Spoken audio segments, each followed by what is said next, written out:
L'invité de Paris Direct aujourd'hui, c'est vous, Christopher Walembo. Bonjour. Bonjour. Bienvenue sur ce plateau, ancien international franco-congolais, aujourd'hui consultant chez nos confrères de Canal+, et sélectionneur de l'équipe congolaise des moins de 23 ans. Vous avez porté à une dizaine de reprises le maillot des Léopards, la sélection nationale congolaise. On va en reparler dans un instant. Une sélection, Christopher Walembo, engagée évidemment dans la Coupe d'Afrique des Nations et qui rencontre demain soir au Caire l'Égypte. C'est le deuxième match de cette première phase. Ce sera à 22h heure de Paris. On va en reparler dans un instant de l'enjeu du match de demain, mais entrée quand même compliquée dans la compétition pour les Léopards face à l'Ouganda. 2-0, qu'est-ce qui s'est passé? Très compliqué, effectivement, je pense qu'il n'y a pas grand-chose à dire. L'équipe de la RDC a dû faire face à une très grosse équipe de l'Ouganda, hein. Même si elle est un petit peu méconnue du grand public, c'est une équipe qui joue en bloc, qui est vraiment compacte et qui sait jouer et qui se connaît depuis pas mal d'années, qui est très bien menée aussi par un très bon sélectionneur, Sébastien Desabre. Alors, c'était pas évident. Je pense que les joueurs ont été aussi un petit peu surpris. Ils ne s'attendaient pas forcément à cette opposition. Et on ne peut pas dire que l'équipe n'était pas préparée, hein. Je pense qu'elle a fait quand même une préparation copieuse depuis le 2 juin. Voilà, il faudra se remettre dans la compétition. Il reste encore des matchs et il faudra vite se remettre dedans. Alors, précisément, il y a un match, il reste encore 2 matchs dans cette première phase, mais notamment donc la rencontre demain face à l'Égypte. L'Égypte emmenée par le dieu vivant, Mohamed Salah, qui joue à domicile, qui joue pour un 8e titre africain. Qu'est-ce qu'il va falloir mettre sur le terrain pour essayer d'espérer l'emporter? Moi, je pense plus de motivation. Ce sont des joueurs, les joueurs congolais sont des joueurs de talent, connaissent le haut niveau. La plupart ont déjà fait des Coupes d'Afrique. Je pense qu'il faudra mettre beaucoup plus de motivation. Il faudra rentrer déterminé. Il n'y a pas le choix, c'est quitte ou double. Ils ont promis aux Congolais d'apporter une révolte, de vraiment marquer le pas, on a envie de dire de manière concrète, hein. Donc on s'attend à ce qu'il y ait un gros match, ça peut être quitte ou double. Si vraiment ils arrivent à battre l'Égypte, je pense que le match de l'Ouganda sera quasiment effacé. Voilà, que faut-il penser de ce qu'a écrit sur les réseaux sociaux Yannick Bolasie après le match contre l'Ouganda? Cette phrase, cette citation de saint François d'Assise commence par faire le nécessaire, puis fais ce qu'il est possible de faire et tu réaliseras l'impossible sans t'en apercevoir. Il avait l'air un peu défaitiste après la défaite contre l'Ouganda. C'est difficile, c'est un joueur qui n'a pas réussi à faire la différence. Il est très souvent intéressant lorsqu'il arrive à déséquilibrer de par le côté ou alors rentrer en infiltration. C'est son profil de jeu. Donc s'il n'arrive pas à réaliser des exploits individuels, Yannick Bolasie peut être frustré après un match. C'est compréhensible. Néanmoins, il devrait peut-être un peu plus s'inscrire dans le collectif et essayer d'aider ses partenaires, tout comme ses partenaires pourraient aussi l'aider à s'exprimer au mieux et vraiment être performant pour la RDC. Est-ce que le fait qu'il y ait des joueurs qui aient des destins si différents dans une même équipe nationale, ça peut rendre la gestion d'un groupe plus compliquée? Oui, forcément. Quand on voit que certains sont formés à des endroits et d'autres à d'autres endroits, ça apporte une diversité. Ça apporte une diversité, mais ça apporte aussi des problèmes, dans le sens où si, par exemple, vous avez une défense qui est... les 4 défenseurs, toute la défense est formée en Europe, par exemple, et fait face à des joueurs qui sont, eux, formés en Afrique, ils auront des difficultés, même si on peut se dire qu'ils sont mieux placés, qu'ils arrivent à coulisser tactiquement ensemble, ils auront plus de difficultés parce que les joueurs formés en Afrique ont un déséquilibre totalement différent de ceux formés en Europe. C'est-à-dire qu'ils vont aller un peu par-ci, par-là, ils vont aller dans des endroits, dans des zones qu'ils n'ont pas forcément l'habitude de rencontrer, hein, les joueurs d'Europe. C'est forcément autre chose. C'est pour ça que certaines équipes avec beaucoup de joueurs européens arrivent quand même à souffrir un peu contre ces équipes locales. C'est ce qui fait la richesse de la Coupe d'Afrique des Nations, qui ne ressemble à aucun autre championnat, la diversité de parcours des joueurs, contrairement par exemple à la Ligue des Champions. Bien sûr, c'est ce qu'on aime, mais c'est ce qui donne aussi une chance à toutes ces équipes locales qui se connaissent depuis pas mal d'années, qui ne sont pas forcément reconnues, mais qui arrivent à surprendre, comme l'Ouganda. C'est bien, c'est vraiment ce qui plaît dans cette Coupe d'Afrique. Vous avez participé, vous, Christopher Walembo, à la CAN en 2015. C'était en Guinée. La RDC était arrivée 3e de la compétition. Quelle émotion c'est particulière pour un joueur de jouer en Coupe d'Afrique des Nations? Ah, c'est exceptionnel. C'est exceptionnel. Alors, que ce soit ceux qui sont nés en Afrique ou alors ceux qui sont nés en Europe, je pense que ceux qui sont nés en Europe, qu'on appelle communément binationaux, n'ont pas forcément choisi de naître en Europe. C'est-à-dire qu'ils se sentent vraiment africains.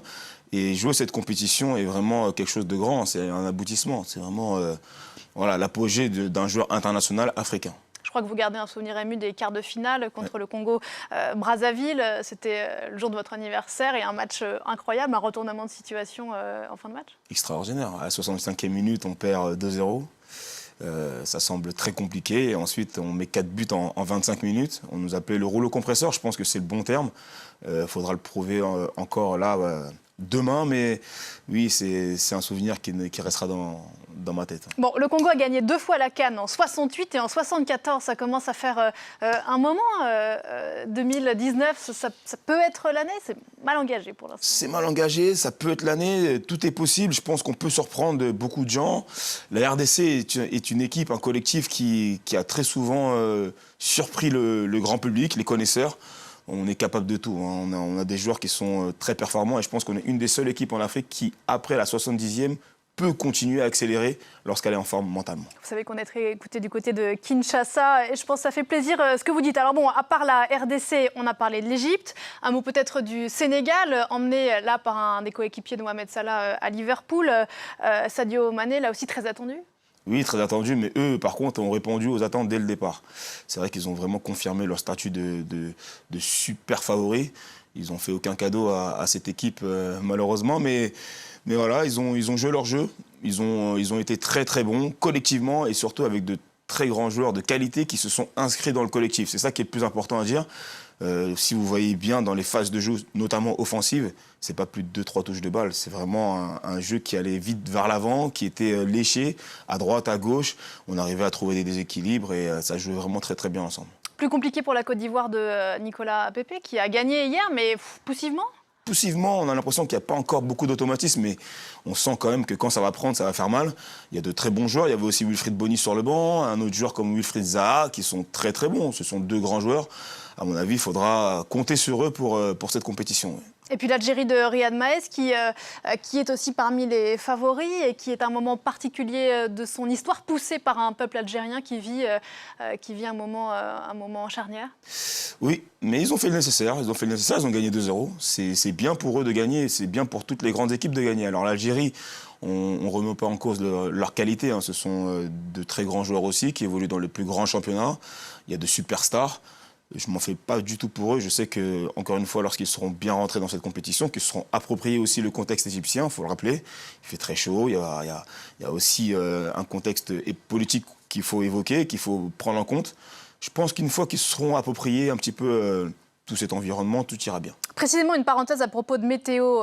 Vous êtes bien placé pour le savoir. Et moi aussi, ici en France, cette semaine, on parle beaucoup de la canicule. Qui intervient au moment de la Coupe féminine, la Coupe du Monde de foot féminin. On va en reparler dans un instant. Le match notamment entre la RDC et l'Ouganda s'est joué à près de 40 degrés avec un taux d'humidité extrêmement élevé.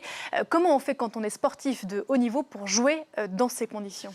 Alors, on a l'habitude de dire qu'il faut mettre de l'essence avant. Une fois qu'on a soif, c'est déjà trop tard. Donc il faut vraiment s'hydrater en préparation. Il faut prendre le temps d'emmener de l'oxygène aux muscles aussi. Hein. Il y a de l'oxygène dans l'eau. C'est important quand il fait très chaud, surtout ceux qui viennent d'Europe, qui n'ont pas l'habitude d'avoir cette chaleur au quotidien. Il faut bien se préparer. Et l'eau, forcément, l'hydratation rentre dans la préparation. C'est pas pour excuser les léopards, hein, mais en plus de ce contexte-là, il y a eu aussi la veille où ils ne se sont pas entraînés. Voilà, ils ont dû passer à l'hôpital pour des problèmes administratifs. Lorsqu'on saute cet entraînement-là, qui est quand même très important en termes de réveil musculaire, et qu'on n'a pas forcément l'habitude de vivre et jouer, évoluer dans des conditions aussi difficiles au niveau climatique, je pense que ça amoindrit un petit peu les forces quand même. Voilà, petits joueurs les Européens donc en temps de canicule. On parlait tout à l'heure des joueurs européens qui évoluent donc dans la CAN, symbole quand même de l'émergence du savoir-faire sur le continent, l'hégémonie de ce qu'on a appelé pendant longtemps les sorciers blancs, les entraîneurs européens des sélections africaines reculent. 10 des 24 coachs de cette CAN sont africain. C'est un bon signe pour le foot africain? C'est un très très bon signe, bien sûr. Alors, on a l'habitude de dire que oui, on n'arrive pas dans les grandes compétitions à dépasser les quarts de finale, etc. Mais souvent, dans les grandes compétitions, ce sont des coachs européens qui prennent les sélections. Donc moi, pourrait voir l'histoire à l'inverse en disant que peut-être que si on mettait des entraîneurs locaux dans ces grandes compétitions, peut-être qu'on arriverait à franchir ce pas d'écart. Le coach des Léopards est congolais. Mais oui, Florent Ibenge, ça fait 5 ans qu'il est à l'équipe nationale, il a fait du très bon travail, même si on peut toujours discuter tous les choix. Je pense que faire un choix, ça incombe le coach, c'est lui le responsable de ce choix-là. Quand on fait le bilan du début et à la fin, on se rend compte quand même qu'il a fait du très grand travail. Il manque une volonté aujourd'hui de mettre des coachs africains à la tête des sélections nationales. On a tendance à prendre la solution de facilité. Ça, je pense qu'on ne fait pas assez confiance encore à toutes ces ressources locales qu'un pays peut avoir. C'est un pays, c'est plusieurs millions d'habitants. Je pense qu'il peut y avoir quand même quelques techniciens qui connaissent un peu le foot et qui soient capables d'apporter des solutions au football de leur pays. Alors la CAN a apporté, cette CAN 2019, pas mal de nouveautés. Il y a plus d'équipes que dans les éditions précédentes. Et puis l'aide à la vidéo, la VAR, qui va être disponible à partir des quarts de finale. C'est une bonne chose. Elle est critiquée. Il y a les pour et les contre. Il y a les pour et les contre. C'est une bonne chose. Moi, je pense que c'est quand même une bonne chose. Ça enlèverait tout alibi. Et pourquoi qu'à partir des quarts, du coup, ils peuvent... C'est ça le problème. Voilà, le problème, il est que justement, les gens s'interrogent pourquoi pas dès le premier match d'ouverture. Alors ça, c'est une énigme qui doit être résolue par la CAF, mais c'est vrai que moi, de mon avis, j'aurais préféré que ce soit dès le premier match. Oui. Un mot de la Coupe d'Afrique, que dis-je, de la Coupe du monde de football féminin, vous la suivez, qui se tient en ce moment en France. Il y a 3 sélections africaines, le Nigeria, le Cameroun et l'Afrique du Sud. Les Super Falcons sont championnes d'Afrique. La CAN féminine est organisée depuis le début des années 90, je crois. Là encore, il y a beaucoup encore à faire sur le foot féminin en Afrique. Ah oui, là c'est un très gros chantier. Je pense qu'on peut le mettre sur le même piédestal que la formation. C'est vraiment un très gros chantier à réaliser. C'est en bonne voie, ça se passe bien, ça se passe mieux. Maintenant, il faut continuer à professionnaliser la pratique. C'est vrai qu'il faut mettre des entraîneurs qui soient aussi diplômés dans ce secteur-là. Il faut essayer d'augmenter aussi les normes de pratique, essayer de voir au niveau des compétitions si on peut être capable d'emmener aussi de la performance à ce niveau-là. Voilà, c'est une certaine forme de machisme vis-à-vis des joueuses de foot féminines ? Non, je pense qu'on est quand même dans du respect mutuel. On est vraiment en train de se dire que le football féminin prend de la place, en Afrique aussi, et on le respecte. Qu'est-ce qui vous plaît dans le foot féminin, d'un mot ? Ce qui me plaît, ce qui me surprend surtout, c'est leur capacité à jouer très simple et de manière très intelligente. Je pense que la logique interne de chaque équipe est super, on va dire c'est un petit peu hétérogène, mais c'est impressionnant quand même la capacité qu'elles ont à comprendre les choses sur le terrain, à vite identifier les problématiques de l'adversaire et trouver des solutions. On le voit dans leurs intentions de jeu, c'est propre et sincèrement, je ne m'attendais pas à un tel niveau de jeu. Merci beaucoup Christopher Walembo d'être venu sur le plateau de Paris Direct ce matin. Très belle CAN à vous et puis bon courage aux Léopards demain qui rencontrent l'Égypte. Donc au Caire, ce sera à 22h heure de Paris. J'imagine que vous le commenterez chez nos confrères de Canal. Belle journée à vous. Merci et à vous. À tout de suite, nous on se retrouve avec Damien Coquet.